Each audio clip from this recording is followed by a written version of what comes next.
It can be really, really dangerous because you're putting so much power into something that you really don't have control over.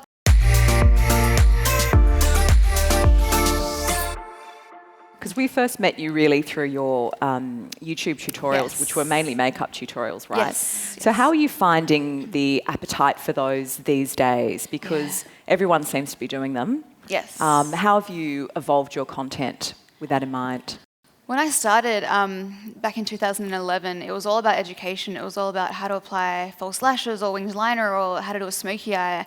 Whereas I feel like because that content's been around for a while now and everyone's kind of learned how to do it, it's all about entertainment now. So it's more so like grabbing someone's attention and entertaining them. And because there's so many people trying to grab the attention. When I started, there weren't many people in Australia on YouTube or, so you kind of just... I mean, this was almost 10 years ago, wasn't it? Yeah. So that's definitely been a huge change for me. I mean, it's still a bit of education, but everyone's already educated now, so there's not much space to do that. So I feel like entertainment and education, if you can kind of combine that, then that's the best of both worlds. Kate, you've had a career in the business of beauty for over 15 years and you've been in your current digital role at Lauder for about 2. Yeah. What are the biggest changes you've seen in digital in that time? I mean, digital's constantly changing, so there's always new formats to look at. I think the rise of shoppability on social media has been a big shift for brands. But probably the biggest change we've seen is in the type of content that we're producing for the digital space, and it very much speaks to what Lauren's just mentioned. Because it used to be that if you wanted to buy skincare, you would walk into a retail store, have a consultation with a beauty advisor, she'd analyse your skin type and then recommend a regimen of products. But now the customer is really walking into the retail space already as an expert because they do have access to so much information online. So that moment of education has moved from the store environment to the digital space, and brands really have to focus on providing a lot of product information, features and benefits, encouraging consumer reviews. Because recently they did a study in the US and they found 69% of consumers will consult their mobile phone for product information in a store rather than speaking to a shop assistant. So we really need to make sure that that information is readily available for everyone. How are you using data to build your very new brand? It is very new. We're only 4 months old.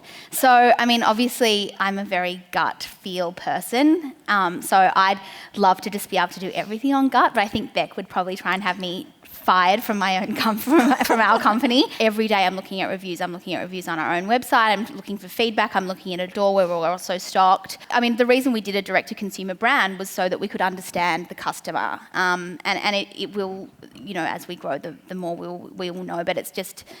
Data is a great thing. I used to not really think that because I'm quite creative, but we're very data informed in everything that we do.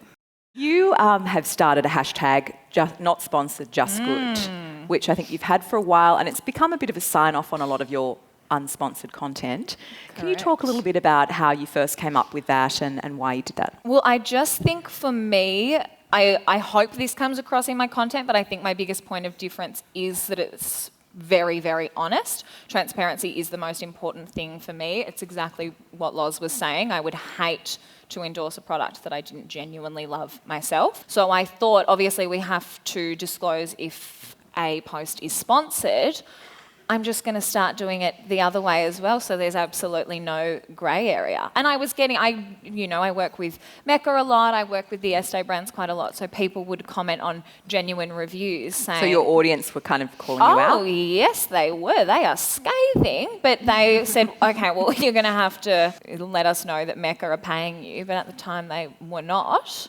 So I thought, all right, how do we stop And other this? people have jumped onto that hashtag, so it's not really your hashtag anymore, No, is it? it's not, and that's fine. It's there for everyone. It's a public profile for a reason. Democratic. Yes, so that's me. She's a Democrat. Has there been a collaboration with a particular influencer or a campaign that has really moved the needle for Estee Lauder, the brand, given, it's been around for how many years? Forgive my ignorance. We've been in the Australian market for 54 years now, so it definitely was a heritage brand, and 6-7 years ago in the marketplace it was a brand that your mother or your grandmother used. So we did have to make a very bold move in moving into the influencer space. And so the signing of Kendall Jenner in 2014 was a very big moment for the brand. And she was amazing in bringing a whole new generation of customer to the Estee Lauder brand. In the 48 hours after her signing announcement went out, we had 6 times the amount of traffic that we normally get on our e-commerce site. And of those visitors, 90% were first-time visitors to the site. Can we just talk a bit about the social sands shifting with Instagram? I mean, they're changing their algorithms all the time. They're now talking about hiding visibility of likes. They're kind of like a landlord with all the power, and you guys are renters on very flimsy leases because you don't own your content. The rules are changing. How do you cope with that, given this is your business and you have no control over that? I'm just grateful. I mean, a lot of people get really, really angry with Instagram, and I get it. It's totally frustrating, but at the end of the day, we wouldn't be where we are without it. You've got to be grateful to the platform for even allowing us to do this for a job. So yeah, it's frustrating, but you've just got to go with the flow, and you can't really control it that much. I think getting rid of the likes is actually could be a really, really good thing. I know a lot of small influencers that let their mental health depend on how many likes they get, and it's really like. It can be really, really dangerous because you're putting so much power into something that you really don't have control over. So I think that could be a really, really amazing thing. But in general, I just go with the flow. I mean, if you can't change it, you may as well just adapt to it because that's the most the smoothest way through it. And is that the reason that both of you are on multiple channels? So you've obviously got your own podcast as well. Is it kind of a bit of a land grab to sort of get as much as you can so when they change the rules on one channel, you've got other options? For me, not so much. I started the podcast and I have multiple channels because it's just something that I like doing. I'm a bit like Lauren in that I'm not super phased by having X number of followers and whatever engagement percentage and that number of likes. And I think the argument that we see is people saying, if I don't have that number, I'm going to miss out on paid collaboration opportunities, but I'm evidence to the contrary. In the scheme of things, I'm a micro-influencer. I'm still working consistently. So as long as the content's good, I don't think the number that content brings in should matter. Ava, how important is listening to your customer and responding to their requests? Have this seen you pivot in your product development? We had this brand and we had these products that we hadn't released into the world yet, and obviously we had a lot of feedback from friends and family and people in our networks, but you never really know. Like before we switched our website on, we were like, what if this is the shittiest product that's ever been made? And people like, they break out, and like we do all the things we've been trying so hard not to do.